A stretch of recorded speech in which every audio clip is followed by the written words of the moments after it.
আজ হোক বা 50 বছর পরে হোক, যারা যারা এই হামলার সাথে জড়িত ছিলেন, যারা যারা উস্কানি দিয়েছেন, পরিকল্পনা করেছেন, প্রত্যেককে বিচারের মুখোমুখি করা হবে। আমি আজকে এখান থেকে দীপ্ত কণ্ঠে বলে যাচ্ছি। অতীতে যেমন আমরা দল মত দেখিনি যে কার প্রতি জুলুম হয়েছে, আমরা ভবিষ্যতে আমরা সেটা দেখবো না।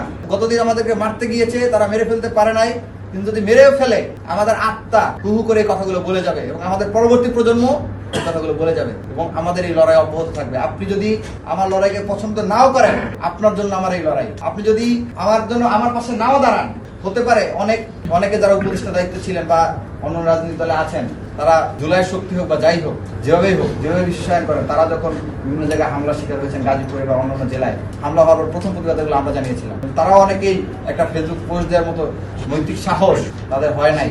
প্রতিবাদ জানানো দূরের কথা, নুরুল হক নূরের উপরে যখন সেনাবাহিনী বর্বরোচিত হামলা চালায়, আমাদের জাতীয় নির্বাচন প্রচারণা চলছিল, প্রচারণা বাদ দিয়ে আমরা রাজু ভাস্কর্যে মিছিল করেছিলাম, এটা প্রতিবাদ এবং বিচার চেয়েছিলাম। কিন্তু অনেকেরই এখন সেই সুযোগটা হয় নাই আমাদের পাশে দাঁড়ানো।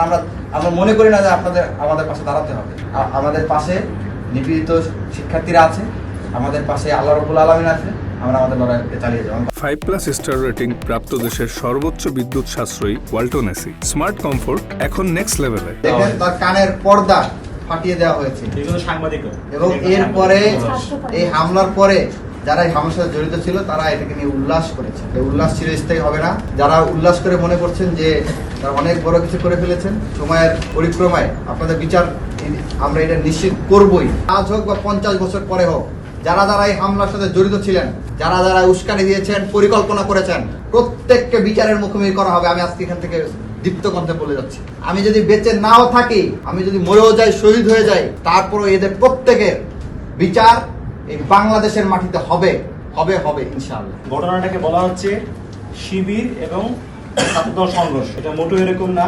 আমরা সেখানে গিয়েছি একদমই আমাদের দায়িত্ববোধের জায়গা থেকে, যেহেতু আমরা ডাকসুর প্রতিনিধি এবং সেখানে আমাদের একজন বিশ্ববিদ্যালয়ের শিক্ষার্থী যে কিনা যাকে এখন আটকে রাখা হয়েছে। তো আমাদের দায়িত্ব সেখানে যাওয়া, সেখানে কি হয়েছে না হয়েছে কথা বলে প্রশাসনের সাথে সমাধান করা আমাদের দায়িত্ব। আমরা ঠিক সেই দায়িত্ববোধের জায়গা থেকেই ডাকসুর প্রতিনিধি হিসেবে সেখানে গিয়েছি এবং যাওয়ার পরে আপনারা দেখেছেন আমাদের উপর হামলা হয়েছে। এটা আসলে অবশ্যই পরিকল্পিত। কেন পরিকল্পিত সেটা হচ্ছে, ধরেন যদি এরকম হইতো যে আমরা ওখানে গিয়েছি, উস্কানি হয়েছে, কথাবার্তার মধ্যে বাধ্যদণ্ড হয়েছে, তারপরে হামলা হয়েছে, তাহলে বলা যেতে পারে ঘটনাক্রমে। কিন্তু আমরা সেখানে যাওয়ার সাথে সাথে কোনো ধরনের কথাবার্তা ছাড়া, উস্কানি ছাড়া আপনারা দেখেছেন, সারা বাংলাদেশ দেখেছে কিভাবে হামলা করা হলো। এবং তাও হামলা করা হলো কোথায়? থানার ভেতরে, যেটাকে বলা হয় নিরাপত্তা পাওয়ার জায়গা। সেখানে হামলা করা হলো দুজন নির্বাচিত প্রতিনিধিত্ব করে। আমাদের প্রশ্ন এখানে যে এভাবে দুজন ডাকসু প্রতিনিধি হামলা করা হয়, তাদের নিরাপত্তা যদি না পারে এই সরকার বা হচ্ছে প্রশাসন, তাহলে একজন সাধারণ নাগরিক নিরাপত্তা কিভাবে দিবে?